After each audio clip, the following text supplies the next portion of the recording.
Hey, sports bettors, thanks for stopping by. My name is Boyd. I'm an instructor with OddsJam. I teach beginner and struggling sports bettors how to use the data-driven analytics, the market outlying prices, and all that from a top-down betting approach to profit in sports betting over and over again. And today's video is all about, tips and tipsters. And this is a video that I'm making because one of my clients, one of my customers had said, Boyd, I purchased picks in the past, and what do you think about that? Well, that's what today's video is going to be all about. All right, before we get into today's video about the tipsters and tips and information and paying for all that, I want to remind you we have a Scorecard app down below. It is a link that will instantaneously help you with the ranking and the scoring for yourself individually to show you where you would stand in the probability of profitability in sports betting. So it's a really cool thing. It's kind of fun to take, kind of fun to see where you stand, where you are, and it's also going to help you with a roadmap or next steps to expedite your goals in sports betting and profitability. So it's a really cool thing. Right down below, hit that. And also, if you're interested in doing a one-on-one free consultation to talk about your scenario, where you're located, maybe you want some one-on-one coaching, some consulting to help you expedite your learning curve, expedite your profitability, that's what I'm here for. That's what I do with OddsJam as an instructor, help you learn how to use the tools, help you incorporate that into a profit plan and a roadmap. And so those links are down below. Let's get into today's video. All right, so let's jump into it. So we're going to break this up into two parts. We're going to have number one, tips or information, and also tipsters, which would be like sports handicapping services and companies selling their picks, selling their tips, selling their information. So first of all, tips. What is a tip? Well, it might be something you hear in the media. You might see in the news. You might pick up on Twitter or X. You might find it anywhere throughout the markets, throughout the media. But you have to, first of all, of course, consider the source, consider the value, and consider it to be, valid at all, just whether it's truthful or not. There's so much misinformation going on out there in the markets. And so that can be something you really want to analyze and weigh because it can contribute to how you make decisions and choices, which can contribute to how much your money you're going to make or lose.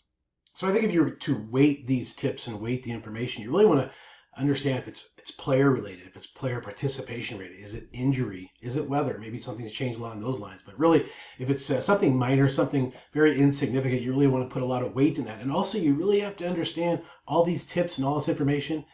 High chance that the sports books have already known that, and the odds makers and the lines makers, especially all the market making sports books, probably have known that for hours. So it really, really needs to be a piece of information that's fresh off the news, hot off the press, because otherwise you really probably don't know anything that they don't already know and have already baked into the price of the game itself.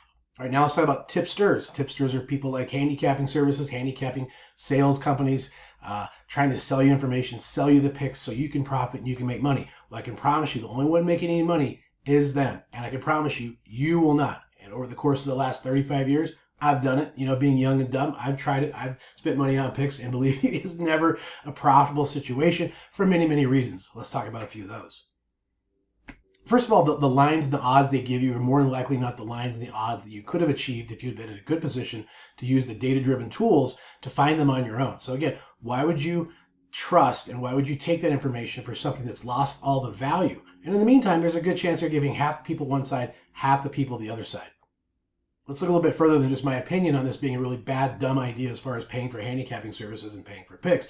If you look at the math, just look at the math and understand that the dollars you're sending to them depends. It could be a little bit or a lot. Also depends on the type of player you are, because if you mathematically are, betting $20, $50, $100 a game and you're sending them hundreds and hundreds and thousands, you'll never catch up to have that overlap and be a profitable situation. So mathematically, just the dollars and cents don't make sense. In the meantime, the profitability from the bets they give you, the lines, the odds, the outlets that you have as far as sports books are never going to make sense. It's just a losing proposition.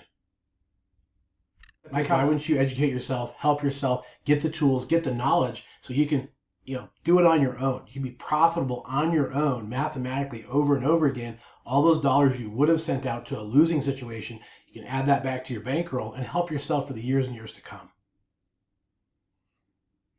So I can promise you that if you're a person that's currently paying handicapping services and paying them over and over again, and you're saying, well, it's going to work, it's going to happen, it's not. Just stop. Take those funds, put them into yourself, invest in yourself, help yourself get educated, help yourself get the betting tools, the profitable positive EV, data and outlier pricing that you need to make money over and over again in all the different sports, all the different markets. You really can't flip this around because you don't have to continue to do something that's not going to work and it's never going to work. So if you're a person that's doing that, I get it, it happens. But also stop doing that. Start doing something that actually works.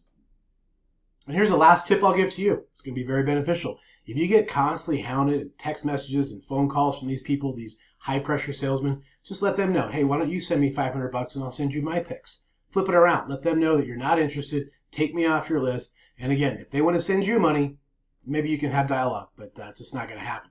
Anyway, hope all this information was very helpful. If you have any questions, leave them down below. I do appreciate you stopping by the channel and joining all the sports education, the betting education that we have to help you improve and profit over and over again. And again, if you want to set up a one-on-one phone call to talk about your situation to help you, let me know down below. All right, let's go make some mathematical money.